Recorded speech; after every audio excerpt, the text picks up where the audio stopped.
Assalamualaikum warahmatullahi wabarakatuh. Waalaikumsalam. Waalaikumsalam warahmatullahi wabarakatuh. Selamat pagi anak-anakku semuanya. Salam sehat selalu. Apa kabarnya semuanya? Baik, Pak. Tuh. Alhamdulillah baik, Pak. Ketua kelas gimana Ketua kelas Arya? Sehat? Sehat, Pak. Alhamdulillah. Alhamdulillah. Mungkin sebelum kita mulai proses pembelajaran kita, silakan Ketua kelas untuk memimpin doa kegiatan pembelajaran kita di pagi hari ini. Ya, untuk Ketua kelas Arya silakan dipimpin teman-temannya untuk berdoa bersama. Sebelum kita memulai acara hari ini, hendaknya kita berdoa menurut agama dan kepercayaan masing-masing. Berdoa dipersilahkan. Berdoa selesai.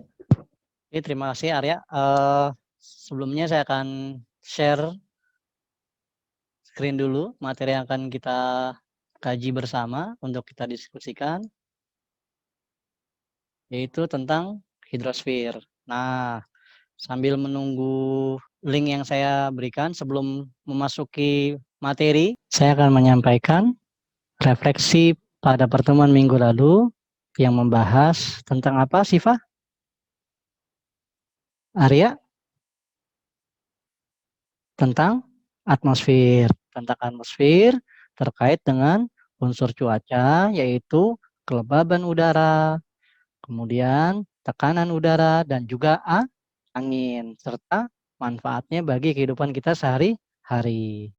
Pembelajaran pada hari ini melalui model pembelajaran problem based learning pada materi siklus hidrologi dan perairan darat, siswa diharapkan 1. Siswa dapat mengidentifikasi siklus hidrologi dan perairan darat sungai melalui pengamatan media pembelajaran yang ditampilkan di Zoom dan membaca bahan ajar yang telah disediakan oleh guru. 2. Siswa dapat menemukan penyelesaian suatu masalah kontekstual dalam kehidupan sehari-hari menggunakan lembar kerja peserta didik pada materi siklus hidrologi dan perairan darat sungai bagi kehidupan sehari-hari. 3. Siswa dapat menganalisis kebermanfaatan dari materi materi siklus hidrologi dan perairan darat sungai bagi kehidupan sehari-hari. 4. Secara mandiri dan kelompok siswa dapat menganalisis manfaat sungai dan dampaknya terhadap kehidupan serta menyajikan beragam jenis perairan darat dengan menggunakan peta, bagan, gambar, tabel, grafik, video, dan atau animasi dengan rasa ingin tahu, teliti, jujur, kerja keras, dan bertanggung jawab. Yang kelima, siswa memiliki karakter berdasarkan nilai-nilai religius, nasionalisme, kemandirian, gotong royong, dan integritas, serta dapat mengembangkan kemampuan berpikir kritis, berkomunikasi, berkolaborasi, berkreasi, atau 4C, yang terintegrasi dengan materi hidrosfer. Itulah materi pembelajaran kita pada hari ini. Untuk mengetahui tingkat pemahaman di awal tentang materi hidrosfer, saya akan menyampaikan pretest dulu kepada anak-anakku semuanya. Ya, silakan anak-anak bergabung di link ini untuk mengikuti pretest. Fungsinya apa? Fungsinya nanti saya akan mengetahui tingkat pemahaman anak-anak semuanya pada pretest tersebut. Kemudian nanti setelah selesai pembelajaran akan ada post test, baik itu nanti model kuisis prosesnya atau bisa juga melalui Google Form. Silakan di join sambil menunggu saya absen ya. Itu. Arya hadir. Hadir, Pak. Kemudian Adinda. Hadir, Pak. Kemudian Dania. Hadir, Pak.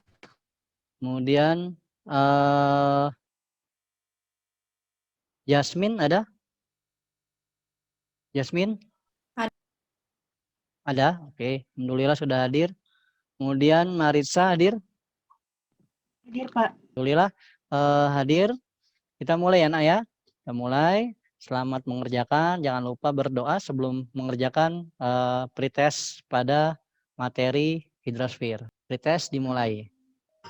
Oke, kita beri aplaus buat Adinda Diva sebagai juara 1 pada pretest kali ini. Kemudian kita masuk ke materi kita. Sudah terlihat belum PPT-nya, Nak? Sudah, Pak. Sudah ya.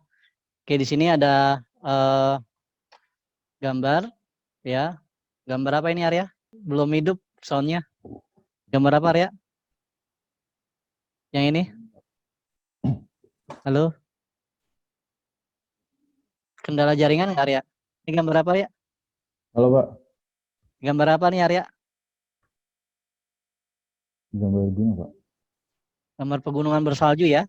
Ini Iya pegunungan Pak, bersalju ya. Kemudian ada nggak kaitannya dengan kajian hidrosfer? ada Pak. Ada. Oke, jadi pada proses hidrologi nanti unsur salju ya akan masuk ke dalam salah satu urutan atau tahap pada pembentukan siklus hidrologi. Nah, sebelumnya kita identifikasi dulu apa itu hidrosfer. Ya, hidrosfer adalah bagian permukaan bumi yang terdiri dari perairan. Nah, perairan ini bisa perairan darat dan juga perairan laut. Untuk perairan darat kita biasa mengenal dengan istilah hidrologi, sedangkan perairan laut itu biasa dikenal dengan disiplin ilmu oceanografi.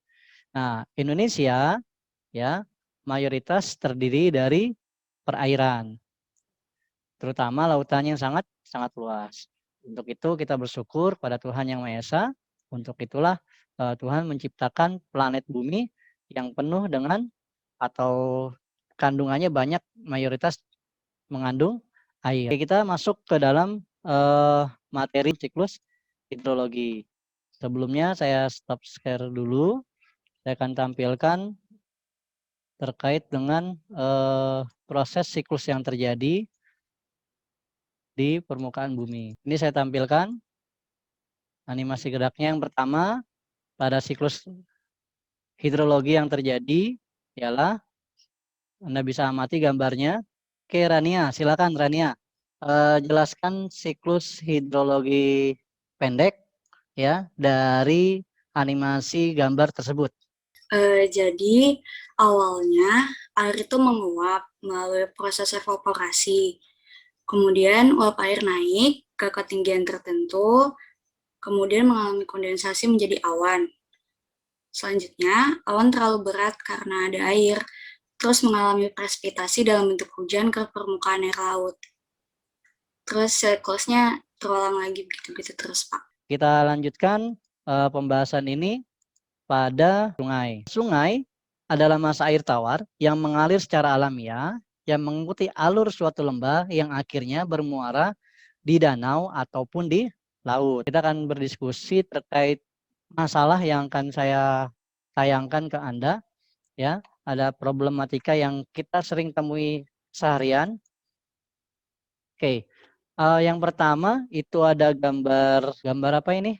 Zaneta, gambar 1. Gambar sungai ya, Pak. Gambar sungai. Sungainya kenapa ini, Zaneta? Banyak sampahnya. Banyak sampah. Ini sebelahnya apa ini? Rumah penduduk ya, Pak. Rumah penduduk. Oke, Rania di gambar 2. Ini gambarnya kenapa ini kondisinya? Apa yang bisa kamu ambil? Gambar 2, Rania. Gambar sungai, Pak. Sungai. Gak ada sampahnya. Bersih ya? Tuh. Iya. Kemudian di kanan kirinya ada permukiman atau tidak? Nggak ada, Pak. Nggak ada. Di sini kita akan diskusikan ya. Kemarin sudah dibagi kelompok. Nah, kelompok 1 itu Arya diwakili, kemudian kelompok 2 itu diwakili oleh Rasel, dan kelompok 3 itu diwakili oleh Destiawan Badra. Untuk kelompok 1 nih yang diwakili oleh ketua kelas Arya, bagaimana cara menanggulangi permasalahan yang ada pada gambar 1 ini. Tadi sampaikan sama Zaneta, ini gambarnya banyak sampah, Pak. Kanan kiri di sekitar sungai terdapat bantaran permukiman ya yang padat. Nah, kira-kira cara menanggulangi permasalahan pada gambar 1 apa nih? Kelompok 1, silakan. Menurut saya, kita dapat menanggulangi masalah seperti yang ditampilkan pada gambar pertama, yaitu dengan kita menghimbau kepada sesama untuk tidak membuang sampah ke sungai. Dan dampak yang akan terjadi jika kita tetap membuang sampah ke aliran sungai. Dan perlu dibentuknya rumah susun kepada penghuni pemukiman kumuh di bantaran sungai yang ada seperti di foto itu untuk meminimalisir sampah yang akan terbuang ke sungai. Terima kasih, Pak. Oke, terima kasih. Solusinya tadi disampaikan oleh Ars, salah satunya ialah mendirikan rumah susun. Selain ibaratnya menanggulangi permasalahan sampah dari mulai konseling kepada masyarakat akan sadarnya lingkungan, menjaga wilayah untuk tetap bersih, dan membuang sampah pada tempat yang telah disediakan. Oke, kondisi nomor 2, gambar 2 diwakili oleh kelompok 2, silakan. Tadi Destiawan Badra atau Rasel? Saya agak lupa tadi. Kelompok 2. Sorry ya, Pak. Oh, silakan. Destiawan Badra. Oke, jadi kalau menurut saya itu untuk mempertahankan kondisi sungai yang telah bersih dan telah dinormalisasi adalah harus adanya kerjasama antara pemerintah dan masyarakat, Pak. Jadi pemerintah harus tegas dan konsekuen dalam menegakkan dan menetapkan peraturan sehingga masyarakat jelas begitu tahu dan percaya kepada pemerintah untuk menjaga kondisi sungai tersebut, dan juga untuk masyarakat harus lebih dibudayakan untuk tidak buang sampah sembarangan dan melihat juga effort pemerintah yang telah mampu menormalisasi dan membersihkan sampah dari sungai tersebut dan merapikan pemukiman kumuhnya. Menurut saya itu, Pak. Oke, makasih Destiawan Badra untuk jawabannya, bagus sekali. Yang pertama, yang paling penting digarisbawahi tadi adanya aturan tegas dari pemerintah, ya kan gitu ya. Terus pentingnya masyarakat untuk bisa menjaga lingkungan dan tidak boleh adanya daerah permukiman di daerah bantaran kali, sehingga akhirnya wilayah tersebut akan tetap asri. Oke, kelompok 3 diwakili oleh Rasel tadi, dampak yang timbulkan dari kedua gambar tersebut. Apa, Ya, Pak. Rasel? Untuk gambar yang pertama itu bisa dilihat dari sampahnya banyak dapat menimbulkan dampak negatif, seperti yang pertama pencemaran udara. Sampah yang menumpuk itu akan menimbulkan bau tak sedap. Terus yang keduanya menimbulkan penyakit juga. Sampah yang menumpuk dan tercampur dengan air bisa menjadi sarang penyakit kayak dihinggapi oleh lalat dan nyamuk. Bisa menyebabkan penyakit seperti diare, demam berdarah, dan lain-lain. Yang ketiga, dapat menyebabkan pencemaran air, yang menyebabkan airnya itu menjadi berubah warnanya, baunya, dan rasanya juga. Apalagi kan kalau di gambar yang nomor 1 ada penduduknya, itu juga pasti ada yang menggunakan air sungainya untuk mandi juga dan akan lebih mudah terjangkit penyakit. Dan yang keempat tentunya itu menyebabkan banjir, di mana di musim penghujan penumpukan sampah akan menghambat aliran sungai dan menyebabkan air sungai meluap. Itu, Pak. Luar biasa jawabannya, kita beri aplaus untuk kita semua. Untuk jawaban Rasel, jawaban dari Destiawan Badra dan Arya terkait dengan permasalahan yang ditimbulkan.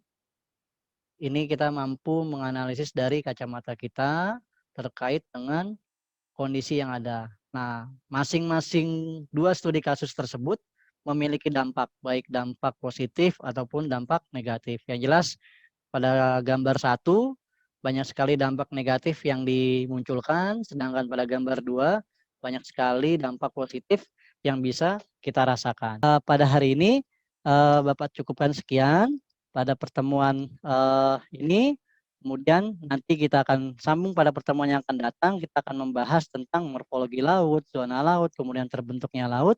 Ya, jadi itu materi yang akan kita pelajari di pertemuan yang akan datang. Sebelum kita tutup, Bapak ada postes, silakan anak-anakku bergabung di